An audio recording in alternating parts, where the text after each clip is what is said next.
ng'amakanisa mangi ag'abalokole gasumbibwa abantu abatagenzeeko mu bbanguliro lyonna wabula nga bagamba nti bo balina mwoyo y'aba bakulembera okuyigiriza abo abagoberezi baabwe.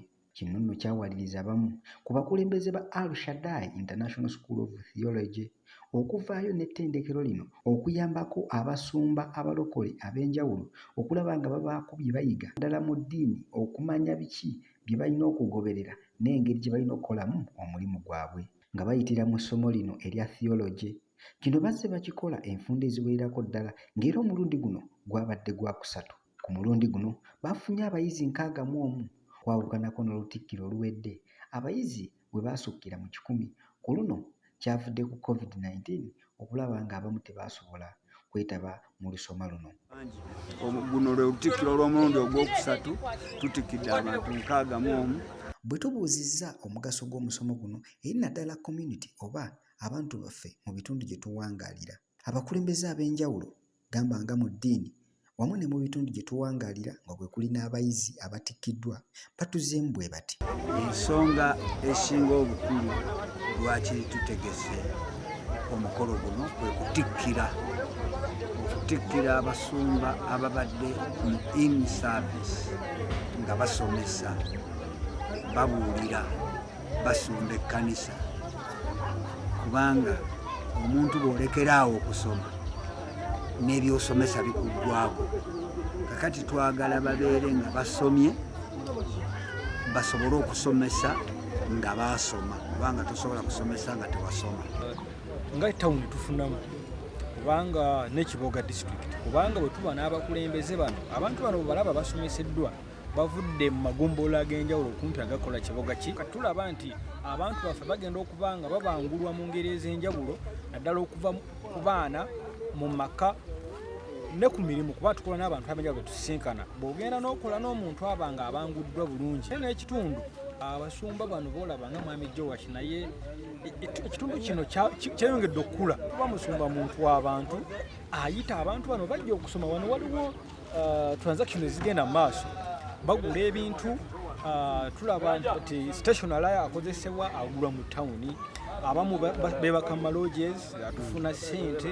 Omuweereza omutuufu omulungi alina okuweereza abantu, alina okuba nga asoma ebintu bya Bayibuli n'obikugu. Fuba okulaba nga naye boolekeddwa mu kyaki, olina okuba nga oli muntu mutuufu okuba nga oweereza community ate ngaoweereza n'abantu abakulekedde. Kitegeeza oba tosomye ebintu bino, oba toli bwaffe, oba toli muntu mutuufu kubanga olekeddwa mu kyaki. So bye mbadde nsoma era nebaza Mukama kubanga nabimaliriza. Kubanga mba nnyongera kuzimba CV yange, kati mba nyina obuyigirize obumu nga mbadde nabo, kati bwe nnyongerako ne kino ate mba nyambiddwako kuba nti mba nzimbye CV yange ate ne community begenda kunganyulwamu.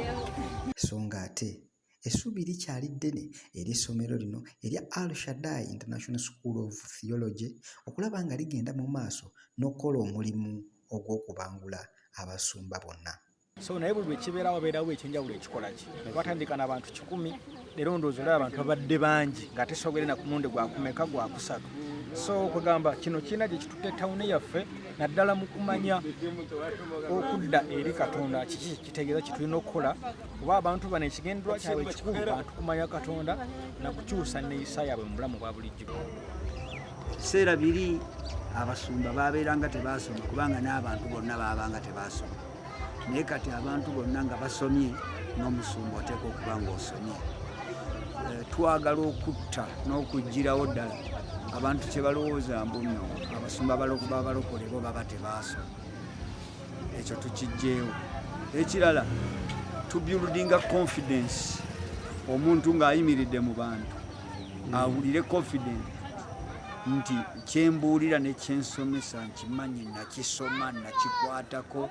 Abayigirizwa bagamba abaali babawalana nti nno ffe twogera kye twalaba, kye twakwatako, kye tumanyi. Abayigirizwa ne basigala nga bali confident, ne Yesu ne bwe yavaawo basigala bali confident.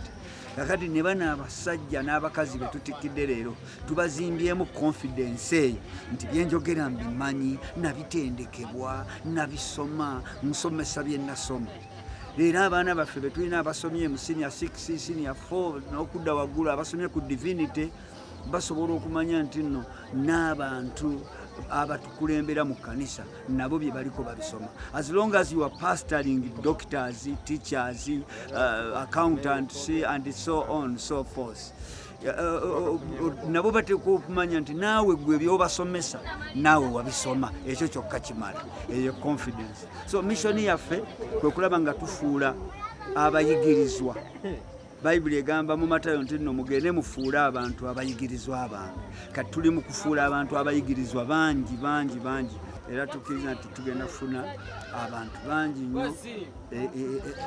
Mu kiseera ekijja tujja kuba nga abantu bonna batendekeddwa era nga bakola ebintu mu bulambulukufu. Ndi Ade Wilberforce Sekirime Muyanja ku Focus TV yange.